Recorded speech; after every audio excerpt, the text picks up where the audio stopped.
ku lifestyle gwa tugoberera katusubire muri bulungi muri mutamu ndabule mu akaddeko waayo 0788 887 95 ye namba ese mujye okuba okufuna Barrows Constructions renovation plans ezamayumba buli kimu kibira clear mbaniriza na safe ne mahati mwe bali kujja okuva ku Dependable News Africa katugende ku nsonga bane obwenzi bwatusse ko mukuru David Mumo mboze ni anyumidde nnyo omusajja yaye spaguru mu kukyala wa mkyala we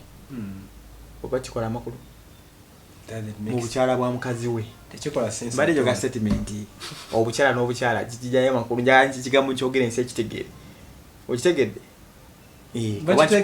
of course kikubeho mu mbugo za muti oli yakute spaguru n'agala mkyala we namuyiwayo ki ndio zategerekese bulungi bode ngata ntegedde kati ensonga yavudde kuki omayize embeera okola kisacho wange ndio bikola ki omusajja ono mukozi wa safari okusinza kuye mukozi wa safari ebintu confidential z'omuntu azasirikidde olashite purposes mukozi wa safari yakizuula nga abasajja bana bebase ku mkyala we okitegedde ninga balaawo ndiawo kitegezo omukazi obwenzi bwadde bukoze ki buyitiridde kati bino abali ku nyumba ndo zakubira ku simu ya mkyala we bino tukibera kibera masimu agenda okulaba ala messages nga muri mnezi nude za mkyala za sindikira baki kati oliko nude yemwe picture cha mkyala we komkyala caption nzeke ekigambo eno this week is gonna be fire week ejino mkyala agenda okola ki okutambuliramu kati omusajja n'amanya nti wenvira wano omukazi already amanyi abana bamwendako kati bwagendera nebyasomye biraga nti agenda kufuna abasajja nga basatu abaki abalala musajja ng'agera kiro sawa yakabuuza etuuka yaze neki spagulu amala okuteeka omukyala mu mbeera ng'amuyiwayo spagulu otegedde kakati awo tutuuse ssebo wange who is to blame mukazi owa musajja nze nyina mentality yange era tesobola kunvaamu era n'okuba tetusajjinzijamu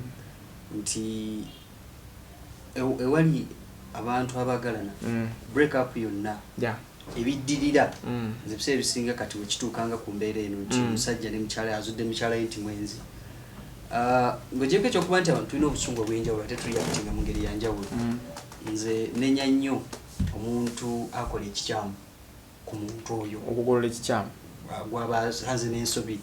nti omusajja omanyiza nti mukyala omwezi okutte ofunye obudde ogenze ku dduuka oguze supagula abamu bagula asidi abamu bagula majambiya abamu bagula miguwa abalala bagula obutwa kyonna kyoba ogenza okuba nga okola ojje okola ekikyamu omuntu gwosanze ng'ali mu nsobi kuba n'abakazi babikola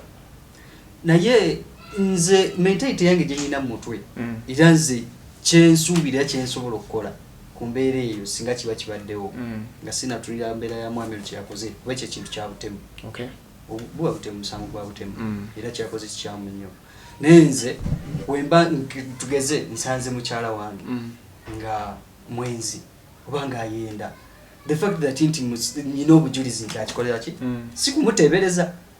omanyi ebintu by'okutebeza bizibu so okutebeza omuntu ekintu nga takola ki bono bamukotedde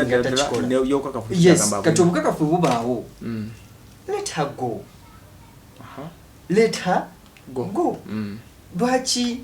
weerumya omutwe ate okweza mu katemba ate kati poliisi ate kati dambiri ekituufu kiruma kuba teri muntu yali agadde mukyalo we kumwenda teri mukyalo yali agadde mwami we kwenda kiruma nnyo naye ebiseera ebisinga ebintu ebisinga otukozesa ensobi mu nsi muno n'ebisinza otubonyaabonya 1 obutakontrolinga busungu 2 okureactinga ku kintu essaawa eyo wookoze eki bw'okirabidde noreactinga quick reaction kintu kibi nnyo okufulumya ebigambo bitutasoose kulowoozaako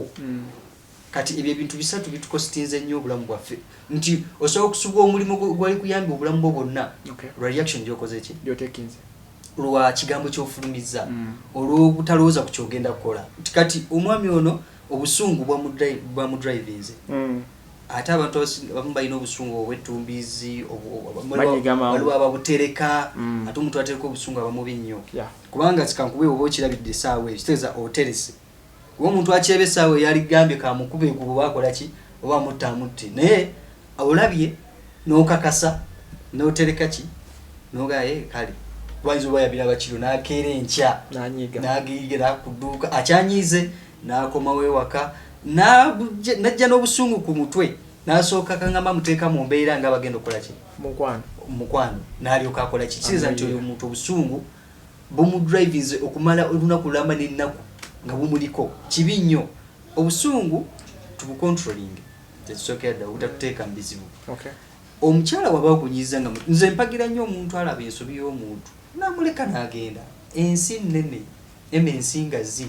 omuntu newoomwesibako otya nga takwagala batajja kwagala era omuntu olaba nga mutuufu ayenze ng'ali mu makaago manya takola ki takwagala muleka agende tumwesibako mu mbeera eyo mwenandyagadde abantu wawoka twe batuuse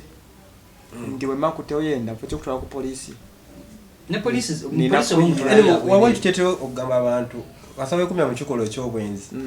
obutambulira mikono gyakufa era kusobola olinako ennaku ntono so kino kigamba patisi zombi bw'oba n'omwami ng'olaba omukyalawo takusanyusa then kusalako amakanga basinga kizudde nti ayenze lwaki tumugamba straight awe nti banaye nkukooye n'alemerawo ku luna manya nti oyenda neyakwesibako omusajja waba takumatiza obanga takuwa buyambi why don't you go then okola ekikolwa kino lwaki batera okugamba nti tukola ku simu ya muno na bikintu biyamba kwanza siri mufumbo neze n'ekirala omuntu yenna nga ayenze yitaga second chance oyo nga mukwano gwange mbu simanya akyuka omumbuli akusokola ensonga ki yayenze naye nga nze ndasoze simu relationship yonna kudi ebintu abantu bagumiikiriza aya muziyesho ndeso agumiikiriza omuntu yenna ayenze tawana second chance ekintu kyokola bwenzi kitwala ebbanga ng'okipulaningira njiba takwatemu tete zogenda okukozesa amakubo gogenda okukozesa wotuko kikolera kizo bagano obeera osazeewo second chance ebeera yaki otegedde nti mwenzi lwakyo omala ebiseera naye mugaye feti yawage oba gamba nti ulyaba akuma kitiibwa kyamaka omukyala n'amuleka tere kitiibwa kyali ky'abantu b'ebbali ng'era obulumi ku mutima olina omukyala gwe bendako beta n'agenda lumu n'asigaza myemye ate n'omusajja biki byalimu koyo polisi ajja gigati mukazi abadde ayenda ye kuguno omusango wa supagulu ogw'obutemi batamutedde mmada ageza okuta muntu oba kitegeera so nti kikumi byonna simenga ky'abantu benda wali siri mufumbo singa ky'omufumbo yabadde ayenda ku muntu omulala naye olaba muno ng'omukooye mugambe fe kyawe tulina ng'omanyi sikitegeera agende naye obwekumya mu bwenzi ng'oli mu bufumbo oba munakoze ezisembayo mu nsi Nasif eno embeera ya phone mobile phone kuba kati simu yadde kanaluzaala wano zabadde abimanyi naye ngalo zatena bujulizi bumala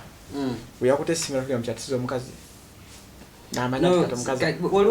baita mama akyogeddeko simanyi tokerera simu ya mukazi simanya gikebere simanya biki byonna it's useless omuntu okwenda kimwetagisa kukozesa simu oba onfuna omuntu asobola okubeera n'essimu zino nga mukaaga newazikutera nga zina temuli password tosobola kumanya oba ino bakola ki oba okitegeera ti omuntu okwenda kimwetagisa sekendi bbiri oba dakiika emu tekimwetagisa kubeerawo ng'akyatirira ku ssimu simateekamu bifaananyi no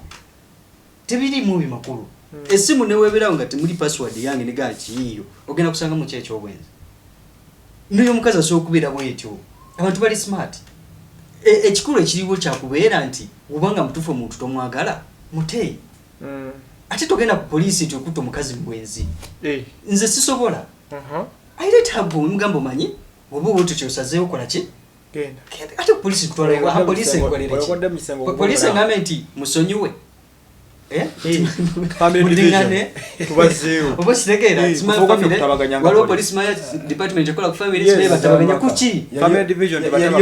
yaliyo nga twefuna sikutwala ku poliisi ate n'ekirala sisobola kukuba mwami yadde omuvuma akukwanye no mwiranga ki yakwana okukiriza abakazi baliwo okwanibwa wherever you go baliwo okwanibwa era omukazi atakwanibwa bako ekizibu era n'osaba mukazi nga tebamukwana bako ekizibu yes nzengeza ne basanga kati kitegeeza omukazi yasalawo okugenda naye n'okola ki kitegeeza nti bamukwana buli lunaku batasukka wansi waaba kati yasalawo ngende nani ngende kani oba bonna kambaleko ensigala n'owange oba kitegeera so togenda nga ku poliisi mpabira mukazi ayenze tokwataga omusajja okuba omusajja w'omunoonyezi w'omusibe ayagala mukazi wo no kola ki mukazi waba ayenze muleka agende oli gwayagadde gwakulese kimbadde gamba second chance ya muntu mwenzi. Okay. Obwenzi si ekintu kyogamba nti nanyize n'ekikola nga bagamba nti mukazi osomunyiza n'ayenda. Okipulaninga okumala ebbanga kutakukwata. So muntu yenna ayenza omutima gwana gusobola okutta omuntu. Okuda kiri kwibala kino okutta omuntu. Okay. Ko ebivaamu bitambulira mu kufu liba mutemye byorekera kufa. So kali muntu yenna nga ayenze nga mufumbo. Tana second chance. Okay. Kati simenya kutereera how. Abagona. Kati ada ina mweka bulisi n'agenda. N'atadda mu kumira Spagulu. Kati procedure gy'okuumanga omulesewo nkoba yasegenda kutegeera. Ate genda nnyo wano ng'omuyemu Spagulu eri wansi. Bayinza okuvuma. Of course. Nsajja ayinza okuddamu omwesiga. Negyokola bagenda kugoba. Bakozi badde badala kunyiiza wateka Spagulu mu maaso. Okitegeera. So kati talina future ku discipline. Talina future ku mulimu. Talina. Talina goba mukazi na talina obulamu obupya. Okay. Atuli ku lifestyle mmanyo kwanga mtugoberera. Nze wa Semania.